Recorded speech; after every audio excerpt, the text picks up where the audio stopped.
Hello and welcome to this new video. I hope you had a good Christmas, in case you celebrate Christmas. Otherwise, I just hope you had a good time. I guess this is going to be my last video of 2020, or my first video of 2021, depending on when I'm gonna upload it. Because with me, you never know. A couple of weeks ago, I found this list on my phone. It's a list of, I guess, New Year's resolutions, or maybe more like goals for 2020. It was the first time I did something like this, like make a proper list of things you want to do or achieve in a year. Because normally I'm not a big fan of like New Year's resolutions, because I think if you wanna have a fresh start or just do certain things, you can do that all the time and you don't need to wait for another year. But in the end of 2019, I just happened to want to do or change these things anyway, and it happened to be around New Year, so I guess it became a list of goals for 2020. And I thought, especially because 2020 turned out to be a pretty shitty year for like the world in general, it might be interesting to see if it also was a shitty year for me. And I can already say this much, it wasn't that bad for me personally. I mean, obviously there were a couple of things happening, like the pandemic, that prevented me from doing a couple of things I wanted to do, but I'm definitely one of the more privileged people during this pandemic. I got through it pretty well. I still somehow managed to do all the important things I planned for this year, so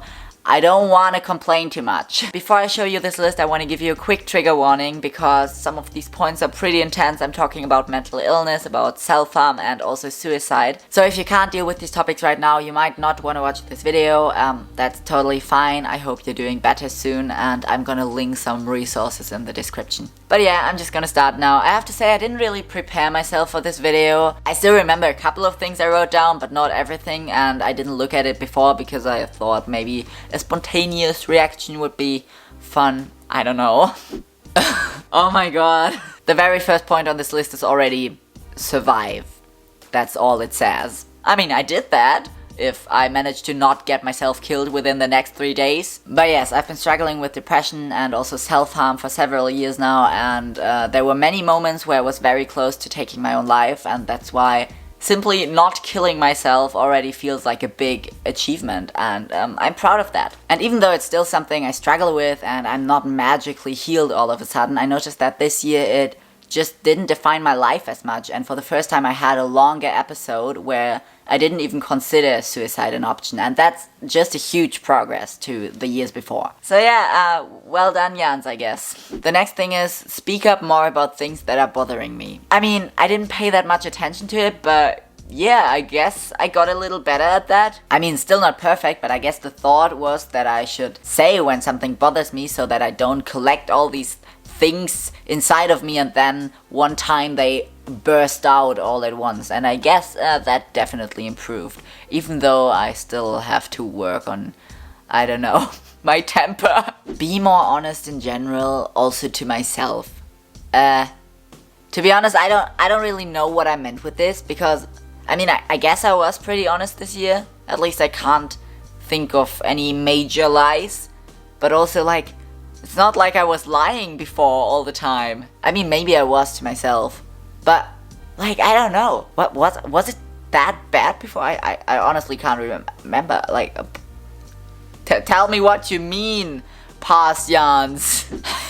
Spend time with people who are good for me and appreciate those people more. Ha! COVID said no. I definitely didn't see my friends as much as I wanted to, especially because a lot of my friends live a little further away, so it wasn't possible to see them in person. For example, I planned to visit some of my friends who live outside of Germany, and yeah, that didn't happen. And about the appreciation part, I mean, I do appreciate my friends a lot, all the time, but maybe I don't tell them enough, so I'm sorry.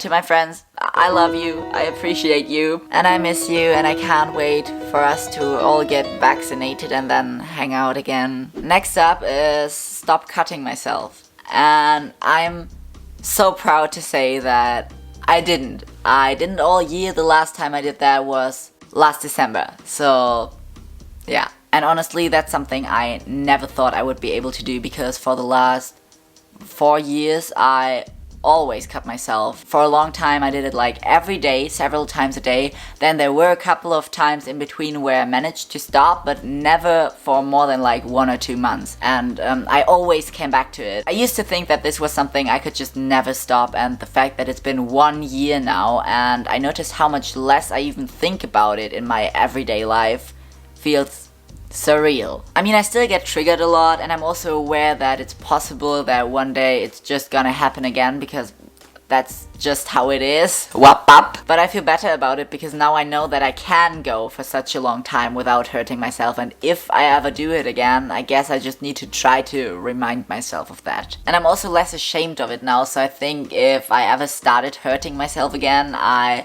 would know better how to deal with it. At least that's what I hope. Find a good therapist who can help me working on this. I did find a therapist. Actually, I already found him last December, but he only works with me on the trans stuff and not on my mental illness. And that's okay, that's the deal. He's a trans therapist, so that's fine. And at the moment, I manage pretty well, but it's not what I had in mind when I wrote this list, so I guess technically I didn't achieve it. But he helped me with my transition, which again made me feel better about myself in general, even though it didn't solve all my mental health problems, but I guess he did his part. Keep making videos or make more videos. I did keep making videos, otherwise I wouldn't be sitting here right now. But I don't think I made more videos than last year, or I don't know, I don't count them. But actually, yes, I think I made more videos than last year, because this year there was the whole second channel stuff. There was a lot, but it doesn't feel that much more to me, so I don't know. But it's fine, the main thing is that I make videos when I want to, which I do. Get top surgery.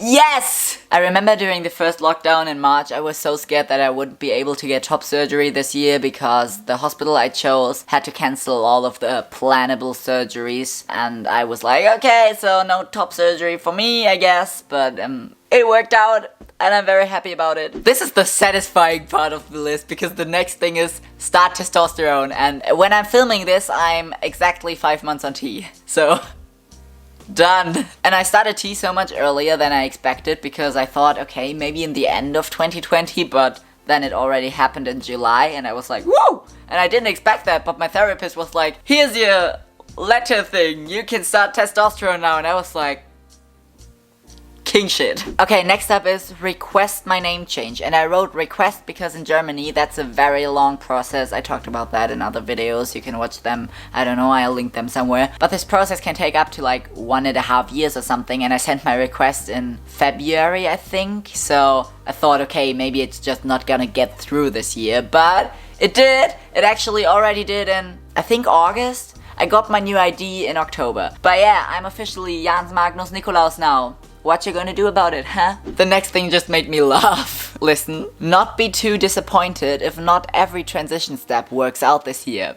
I don't know if I managed to do that, because every transition step I planned worked out this year. Okay, the next point just says get better. Don't all of these things imply that I get better in general? I think I made it very clear that I got better. Okay, and now we suddenly have a completely different topic, which is improve my Norwegian. I study Norwegian. It would be kinda sad if I hadn't improved this year. I mean, I took 2 more semesters of Norwegian classes. I would definitely say I have improved. My Norwegian friends told me I have improved, so I guess I have improved. Kult, takk takk, very bra. Let's get to the last thing on this list, and after all these achievements, we need a little bit of disappointment, right? So the last thing is travel to Norway and Scandinavia in general.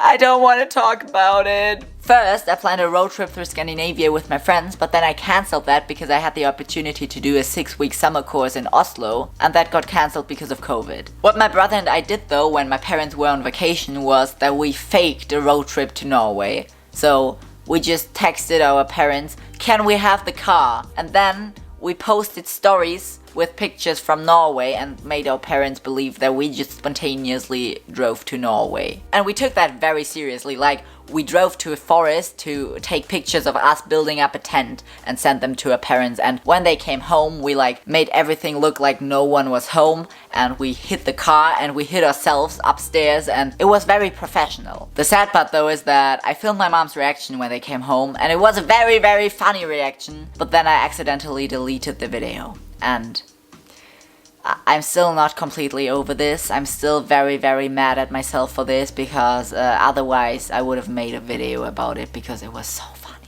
But no, it didn't really go to Norway. And I guess these were my goals for 2020, or I don't know. And if you look at it like this, For me, it wasn't that bad of a year. Even though it still kind of sucked, and I know that for many other people it sucked even more. So let's hope that it gets better next year, but also let's not hope too much because I don't want to be disappointed. If you want to, maybe tell me about your year in the comments, and I don't know, watch my other videos, subscribe to my channel, follow me on Instagram, follow me on Twitter, I don't know, and Happy New Year. Have a great day. I really hope you're doing well. I really do. Bye.